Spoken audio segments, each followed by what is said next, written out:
Our next speaker is Spencer Berg, who is another USU graduate. He graduated in economics while he was here.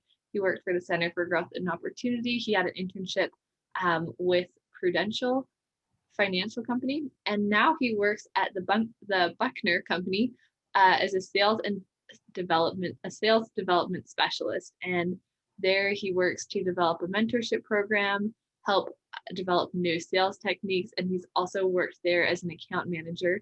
So for those who are interested in sales, this is a really interesting perspective. Thank you so much. And his information is also in the chat now. So I'll turn the time over to Spencer. Yeah, thanks, Maddie. Nice to meet all you guys. Am I able to share my screen? Okay. Yeah. Let me know if you guys can see this. Looks good. Okay, so I'm gonna make this full screen. Yeah, so a little bit more background on me. So when I was in school, I don't know of a lot of you guys, but I loved economics because it kind of drew out the math side of that I really like, the analytical, but I was also able to be creative with how I saw the world, right? And that's why I loved economics, is because it kind of gave you a cool perspective of how to solve problems.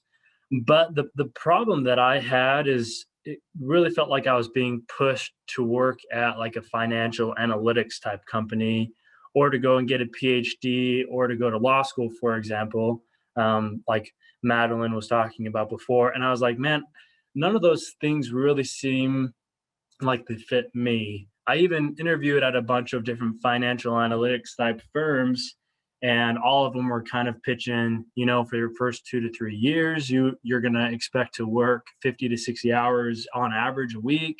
And that's just kind of the norm. I was like, there must be something better out there. So actually Ben Blau, who's a finance professor, suggested that I look into risk management. And so when I interviewed at Buckner, that was their big thing of, in this industry, we really pride ourselves with that work-life balance. There's a lot of career potential. It's very analytical. And it just seemed like to hit all my boxes. And so I took a dive for it, and it's worked out really, really well, and I've really enjoyed it. So I'm going to go over quite a few things. And so let me know if you have any questions as I go through all of this. So when I talk about insurance, for example, my guess is a lot of you kind of like, oh my goodness, why did they invite an insurance guy on this call? And what usually probably comes to your mind is like Geico or Nationwide or Liberty Mutual or something like that. But that's not what this is at all. What I more work on is mitigating the risk for multi-million-dollar companies. And so if you think about, for example, we take care of the program for Cafe Zupas, as an example. And so, for example, for Cafe Zupas, they have all of their locations, they have their employees, they have vehicles, they have a cyber risk because they have a website. There's a lot that is going on with their company that they just don't know how to do. They don't know how to mitigate that risk. And so that's where the insurance world comes into play. It's something that they are required to have to be able to operate their business. And so it really is an essential part of what their business needs. And so because of that, careers in insurance, specifically risk management, are incredibly sustainable. I've never been at risk of losing my job. I never will be. And I can have a very high paying career for the rest of my life with never really ever worrying if I'm going to lose my job or not. In terms of work, isn't boring at all, because all the different types of accounts that I work on, they're all very different. Like one of the accounts that I've worked on for a few years, they take potatoes and they turn the potato starch into biodegradable plastics that's then used for like grocery bags. And they actually just got contracts with China and Japan to make the biodegradable plastics that's going to be used in 80% of the plastics in China and Japan. So if you ask me, that's not boring at all. It's very interesting, but it's also very, very analytical, because I'm looking at supply chain. I'm looking at government regulations and contractual compliance. I'm doing analytics on some of the different factors that impact their insurance rates. It's very analytical. And so that's why I really enjoy it. Um, I want to talk about this, that there is a lot of different career paths within insurance. And I want to touch on this again about what was pushed on me when I was a student of you either do financial analyst, you go and get your PhD, or you go to law school. And all of those have very specific personality types. Um, and not always is that really going to fit with what you like, what you're going to excel at, what you're going to enjoy. And so this is something that I've really appreciated within the industry, is that there really is a career path, a high paying career path for every single personality type. And so I wanted to point out these specific two. An agent is someone that works at an agency like Buckner that is kind of the face that goes and talks to different companies and puts together their programs. And then an underwriter is someone that the agent works with to write the insurance policies. They're the ones that work for an insurance carrier like Liberty Mutual or Nationwide or something like that. And as you see, these are the personality traits of the two. Agents are usually very extroverted and they're very competitive, where underwriters are a lot more analytical or task focused. They're very different types of people. An underwriter would never enjoy being an agent. And on the flip side, an agent would never enjoy being an underwriter. And so if you were like me, I am just not the personality type that likes to do research. I don't like it.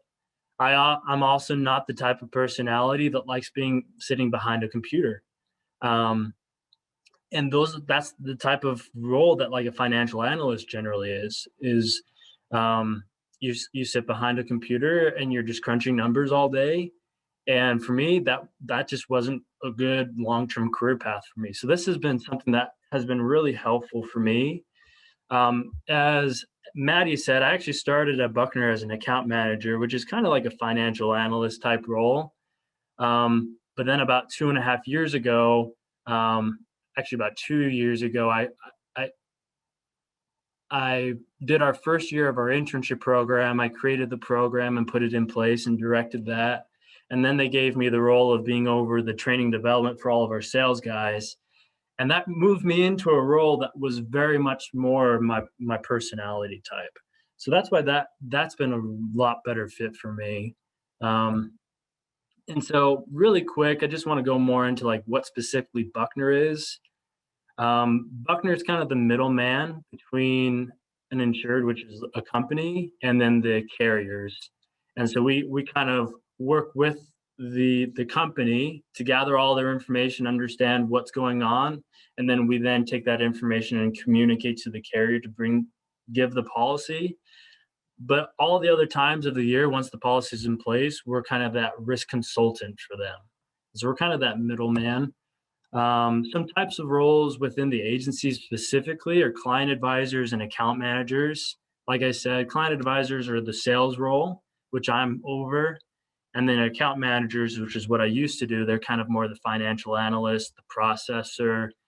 They build lots of spreadsheets, they more crunch numbers. And then the account assistant is kind of the entry level role that leads into an account manager. A little bit more about Buckner. I know I'm getting a little bit close on time. Third generation family owned company. And so culturally, that's a big part of what we do. We're very family focused, and you kind of sense it as you walk around the halls that it's very close knit. But we're not small. We're actually a little bit more than 200 employees, and we have 7 offices in 3 states, and we're pretty aggressively actually growing and acquiring other agencies. We're looking to grow into Arizona and New Mexico. We're actually one of the top 100 agencies in the country. And so we're pretty big, but we're able to keep a pretty good culture. We had a bunch of awards in 2020. We had 7 of our sales guys were listed as top 100 agents in the country. So 7 out of 100 from one agency in Utah is a pretty big number. And we also were rated the 2020 best agency to work for from the Insurance Journal. And our CEO was rated the CEO of the year for Utah. So we've got a lot of good stuff going on. And if you are really interested in continued education, Buckner pays for all of it. If it's insurance industry specific. So if you're really wanting to get really good at your job and excel in a career, Buckner pays for all of that you would want to do. So for example, I have my CISR, I have my CIC, which is like a bachelor's degree in insurance, and I have my WCIP. And right now I'm working towards my CRM, and then I'll get my CPC, which is like a PhD in insurance. And Buckner will pay for all of it. And it all helps with your career progression a lot. Some other stuff, we're pretty involved in the community. We donate a lot to charities, but we also do like charity events where we'll do, like, for example, the Dash for Downs. We'll sponsor a walk to support Down syndrome research and stuff like that. So this has been stuff that's been really cool, being involved in the community. Didn't want to point this out. The program that I made for the internship is really meant for people that are still trying to figure out where they would have a place in the industry or just in general. And so I created a program that basically puts you through rotations throughout the whole industry where you're spending some time in each department. And that way you're getting a feel of, do I like this side of the agency? Do I like this other side? And with that, every Friday, we take all the interns to different industry partners, whether that's a client like FJ Management. We took them to FJ Management last year, or if it's to like an insurance carrier. So that way you can see that side, if it's risk management for a corporation, or if it's working for a carrier, you also get to see that.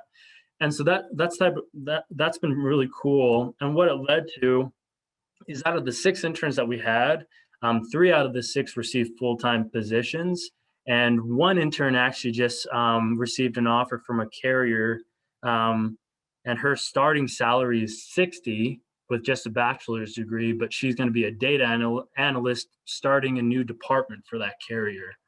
And so awesome opportunities that happen for the interns that were in the program. So anyways, that's all I have. I know that was a lot of information. So I'm going to open it up for questions if anyone has any. I'm going to stop sharing my screen. Yeah, it was great to hear about that. It's cool to see how well this Utah or Mountain Western company is doing nationally. That's pretty amazing that that you have 20 of the top 100 specialists there. We probably have time for one question. Does anybody have a quick question? And if not, then I've got just a comment really quick. Yeah. So Spencer, fill me in if I'm wrong. You're still looking for applicants, but the due date is like today or something, correct, for the internship? Yeah, so for the internship program, if you're interested, actually we closed applications last Friday, but for Utah State, I left it open till today. But I would need your resume by about 4:00 today for you to be considered, because I'm starting first round of interviews next week, and we've had about 150 applicants for our program. And so for Utah State, I made an exception. And so if it is something that you want to be considered for, you wouldn't be able to find the application anywhere online anymore because I've taken it all off. And so what you would do is you just send me an email with your resume, and that's what I'll take as your application. Perfect. Thank you, Spencer. That sounds like an amazing opportunity. So if anybody's interested, it sounds like a cool company to me. Make sure to email Spencer, and his email's there in the chat. Thank you so much, Spencer, for sharing all of that and for even bringing a presentation. That was cool to see so much about the company that you're working for. Thank you for being here.